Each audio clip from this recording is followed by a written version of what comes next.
As dificuldades de tirar a consciência humana de si mesma. Sempre haverá dúvidas na nossa mente se estamos fazendo a coisa certa, de acordo com o plano de Deus. Sabemos que nossos motivos estão certos. Queremos fazer o certo. Nossos desejos estão certos, mas ainda não temos certeza. Este é o plano de Deus? Devemos fazer o que estamos fazendo hoje? Se estivéssemos ouvindo Deus corretamente, haveria algo mais para fazermos neste exato momento? Sempre essa pergunta vem até nós, e vem mais especialmente para aqueles que são praticantes, professores ou líderes de grupo, para aqueles que são responsáveis pelo desenvolvimento espiritual dos alunos, que se confiaram ao professor ou ao ensino, porque então não se é apenas responsável pela própria demonstração, mas por aqueles que vieram a ele para serem guiados ao longo do caminho. Se Moisés estivesse sozinho, teria sido fácil para ele falhar ao ter sucesso, já que ele teria apenas sua própria experiência a considerar. Mas ele tinha aquela horda de hebreus, pessoas que estavam na escravidão, a quem foi instruído a conduzir a liberdade. E o que aconteceu? Enquanto sob sua orientação, eles reclamaram repetidamente: Oxalá tivéssemos morrido pela mão do Senhor na terra do Egito, quando nos sentamos junto às panelas de carne e comemos todo o pão, porque nos trouxestes a este deserto para matar de fome a toda a multidão. Êxodo 16, 3. Eles haviam sido escravos, mas pelo menos tinham comida no estômago e um lugar para dormir. Assim, é verdade ainda hoje que o homem cujo fôlego está nas suas narinas sempre escolherá ser escravo se alguém lhe garantir 2 refeições por dia e um lugar para dormir. Nem precisa ser um bom lugar ou uma boa comida. Contanto que ele não tenha a responsabilidade pessoal de sair e ganhar ou competir por isso, ele está perfeitamente disposto a ceder seu voto a qualquer um que providencie esse pequeno sustento. Essa é a natureza humana. Os hebreus não tiveram a visão de Moisés e imploraram para que voltassem à escravidão, para que fossem alimentados, alojados e vestidos. Seu líder sabia que uma tarefa difícil era exigida, porque eles poderiam ter que ficar sem comida, sem moradia, e eles poderiam ter que passar por muitos perigos. Mas apesar disso, ele sabia que, se eles persistissem, seriam conduzidos à liberdade total da escravidão, e, portanto, ele tinha que lutar contra as mesmas pessoas que estava tentando libertar. A experiência de Moisés foi repetida por Elias, Isaías, Jesus, João e Paulo. Todos aqueles líderes tiveram que lutar contra as mesmas pessoas que estavam tentando abençoar. Por quê? Porque aqueles a quem eles tentavam abençoar seriam chamados para sacrifícios que eles próprios não queriam fazer. Eles queriam o seu caminho, e eles não apenas queriam seu caminho, mas também o queriam ali mesmo. As pessoas estiveram perfeitamente dispostas, em todas as fases da história, a renunciar a um futuro bom por um presente meio bom. Surpreenderia que os profetas hebreus e Jesus, Paulo, Pedro e João tivessem momentos de se perguntar se valeu a pena e se eles estavam interpretando a mensagem de Deus corretamente, uma vez que pareciam ser os únicos que tinham fé nela?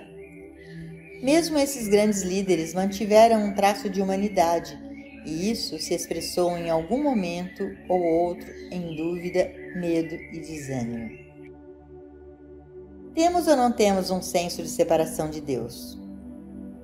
Cada vez que somos tocados pela dúvida, medo, limitação ou uma sensação de desânimo, vamos reconhecer que o que está operando em nossa consciência naquele momento particular é uma sensação de separação de Deus. Não é uma separação de Deus, porque não podemos estar separados de Deus. Por quê? Porque não existe nós. Na verdade, não existe em todo mundo você ou eu. Deus sendo infinito, Deus é tudo o que existe. Deus constitui você e eu. Deus constitui nosso ser. Deus é a essência do nosso ser. A vida, a alma, a mente, o espírito, a lei, a continuidade e a atividade. Deus é tudo em todo o nosso ser, quer sejamos santos ou pecadores. O grau de nossa santidade depende totalmente do grau de nossa percepção consciente dessa unidade. O grau de nossa capacidade de pecar é o grau de sensação de separação que se instala dentro de nós. Na verdade, tudo o que existe na humanidade é o senso de separação de Deus. Não somos seres humanos como parecemos ser. Somos seres espirituais puros. Aquilo que é chamado de experiência pródiga ou queda do homem, a experiência de Adão e Eva, não constitui separação. Adão e Eva, antes da queda, também eram Adão e Eva depois da queda. No momento em que esse sentimento de separação começa a desaparecer, a condição de Cristo ou filiação divina começa a ser revelada. Tudo acontece dentro de nós. Tudo isso não tem nada a ver com Deus. Isso tem a ver conosco. Temos ou não um sentimento de separação de Deus? Estamos ou não começando a atingir a realização de nossa filiação espiritual? Deus é. Deus já existe. Mas a parte que Deus desempenha em nossa demonstração é esta. Se não fosse pela graça de Deus, não poderíamos nem mesmo estar alcançando a percepção e a realização da filiação divina.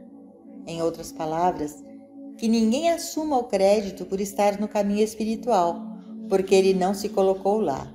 Nenhum ser humano jamais o fez e nenhum ser humano jamais o fará. É da natureza de um ser humano amar a companhia dos porcos. É da natureza do ser humano amar a degradação, a separação do bem, a autoindulgência. Aquiete-se e deixe a palavra despontar de dentro. Não vamos acreditar que as promessas das Escrituras são destinadas a seres humanos que vivem uma vida puramente humana materialista. Essas promessas divinas são destinadas a nós individualmente. Na proporção em que fazemos nosso contato com Deus e recebemos essas promessas de dentro de nosso próprio ser. Se surgir em nossa mente, este é meu filho amado em quem me comprazo. Mateus 3,17. Essa é uma promessa divina e podemos confiar nela. É melhor do que uma nota do Banco da Inglaterra. Quando recebemos tal transmissão de dentro, ela nunca nos deixará ou nos abandonará e sempre nos trará de volta ao trono de Deus. Uma vez que ouvimos em nosso ouvido, não temas porque eu estou contigo. É tudo de que precisamos. Isto é uma garantia absoluta da graça de Deus, como foi com Davi. Alcançamos a graça de Deus quando ouvimos a voz mansa e delicada.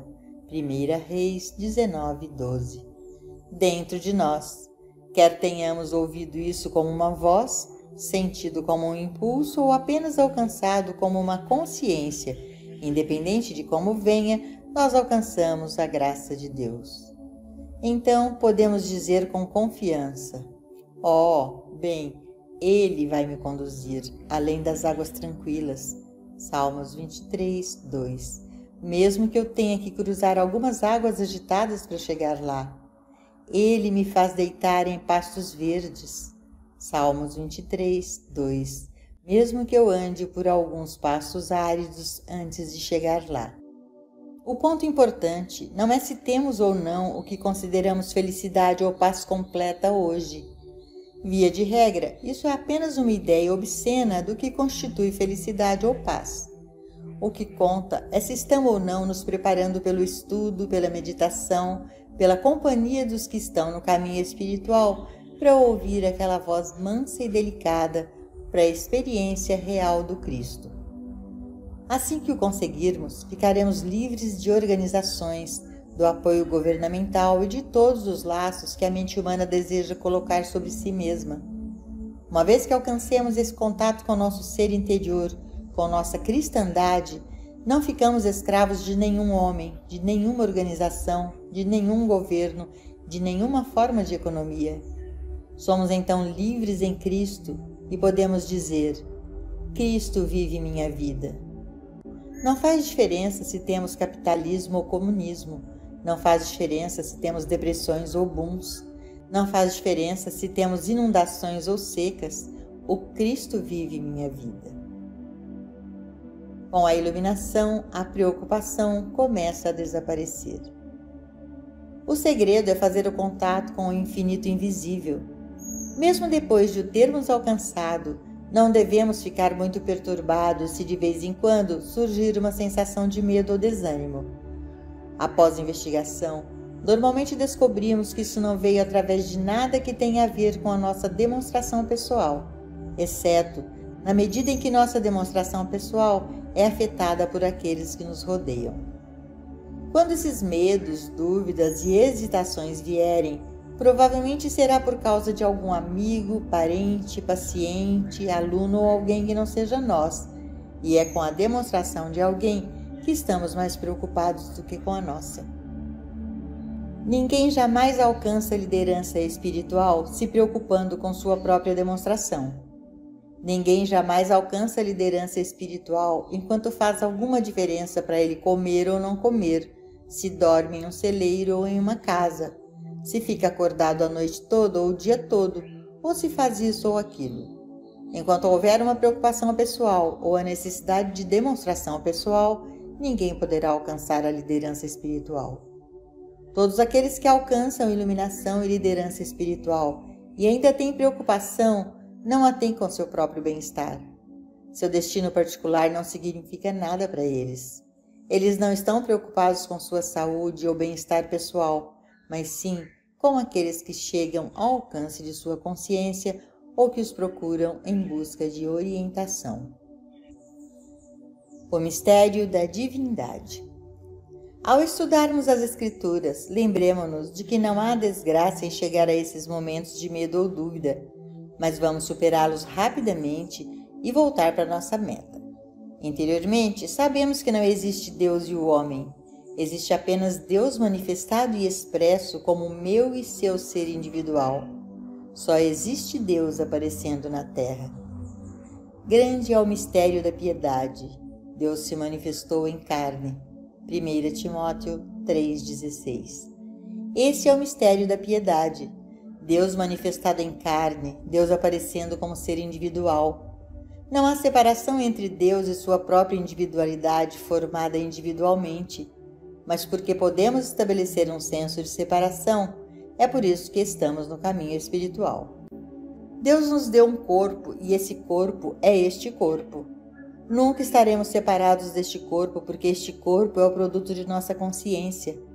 Este corpo é a nossa consciência manifestada, expressa. A única maneira que esse sentido de corpo pode melhorar é para que nossa consciência da verdade melhore ou seja ampliada, até chegarmos ao ponto onde não há mais nossa consciência e consciência de Deus, mas onde a consciência de Deus se torna única e completamente nossa consciência. Então, é claro, o corpo mostrará o que o corpo do Mestre mostrou no momento da ascensão, puro ser espiritual. Até que nossa consciência seja despojada de todas as teorias e crenças humanas, nosso corpo continuará a mostrar algumas coisas boas e algumas ruins. Este corpo melhora em aparência à medida que aumenta nosso discernimento espiritual. Neste caminho espiritual, estamos engajados no trabalho de morrer diariamente. Esse morrer diário consiste no afastamento das crenças humanas, materiais ou mortais, e na proporção em que elas desaparecem de nossa consciência, ela se torna muito mais clara como transparência da consciência de Deus. Portanto, nosso corpo, nosso trabalho e nossa casa assumirão uma aparência mais saudável, feliz e próspera. Evidências da consciência de Cristo. A consciência de Cristo ou consciência de Deus é alcançada na proporção em que entendemos o nada do que está aparecendo aqui como discórdias da existência humana, e é na obtenção dessa consciência que os trabalhos de cura ocorrem, não apenas cura de nossos próprios assuntos, mas de todo mundo que chega ao alcance de nossa consciência.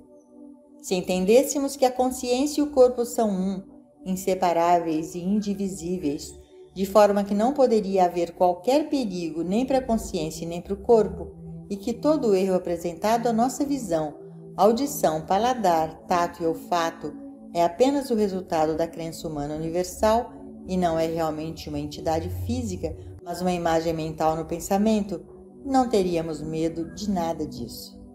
E nessa falta de medo estaria nosso grau de consciência espiritual. Essa seria a superação. Quantas evidências de ódio, medo ou amor ao mal encontramos na vida de Jesus Cristo? Era a ausência de qualquer ódio ou amor ao mal que era seu estado de consciência. E é isso que constitui a consciência de Cristo. Em nossa experiência individual, alcançamos a consciência de Cristo gradativamente. Nós a alcançamos em certa medida, não necessariamente totalmente, mas ao menos sabemos que, como não odiamos mais o erro, não o tememos, combatemos ou amamos, nesse grau alcançamos a consciência de Cristo, e essa consciência é aquela que dissipa o pecado, a doença, a morte, a falta e a limitação para aqueles que se trazem à atividade de nossa consciência. Jamais podemos abençoar este mundo, nunca abençoarmos ninguém ou qualquer grupo, enquanto odiarmos, temermos ou amarmos os mesmos males que o mundo odeia, teme e ama. Nosso único grau de ajuda é na proporção em que desistimos de nosso ódio e medo deste mundo e evitamos as batalhas deste mundo. Revelamos nossa consciência de Cristo na medida em que podemos nos sentar com as multidões e permitir que elas venham a nós, chamadas por aquela luz que somos, atraídas pela nossa falta de medo, ódio e amor ao erro. Provamos o grau de nossa cristandade na medida em que podemos ver através do pecado, ódio e medo do mundo, sem deixar que eles nos afetem. Recebendo a palavra. Há um tremendo poder na consciência de qualquer indivíduo que atinge essa união interior, de modo a receber essas transmissões de promessas espirituais. E ao nos aproximarmos daqueles que alcançaram alguma medida disso, participamos de uma certa medida de sua graça. Eu, quando for levantado da terra, a todos atrairei a mim. João 12, 32. Até esse mesmo nível de consciência.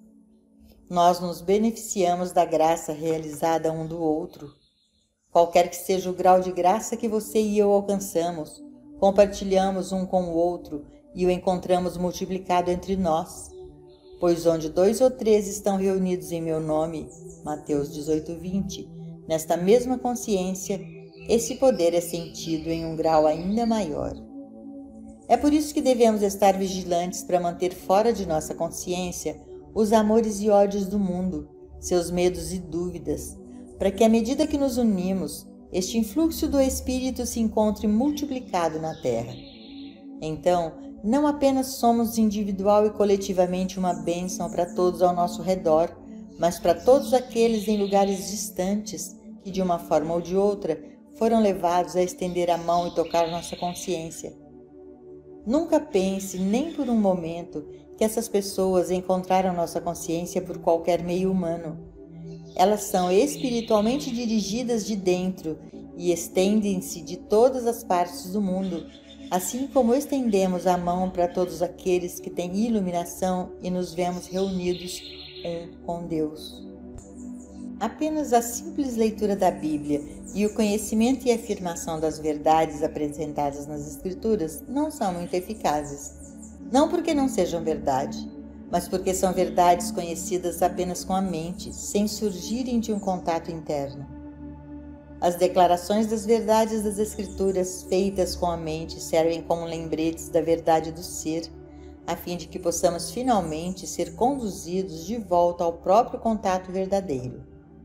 Mas elas são ineficazes se param no nível intelectual e não são levadas em consideração até que nos tragam de volta ao contato interno, pelo qual realmente recebemos as transmissões divinas de dentro. É essa transmissão divina de dentro, que é a palavra de Deus, que vem com poder, rápida, afiada, poderosa, guiando-nos até o próprio Espírito. Então, é a palavra de Deus dentro de nós que nos é falada, dita dentro de nós, sentida dentro de nós, alcançada dentro de nós. Aquele impulso divino reconhecido e percebido que é o poder do mundo e que é o que sai e faz o trabalho de abençoar.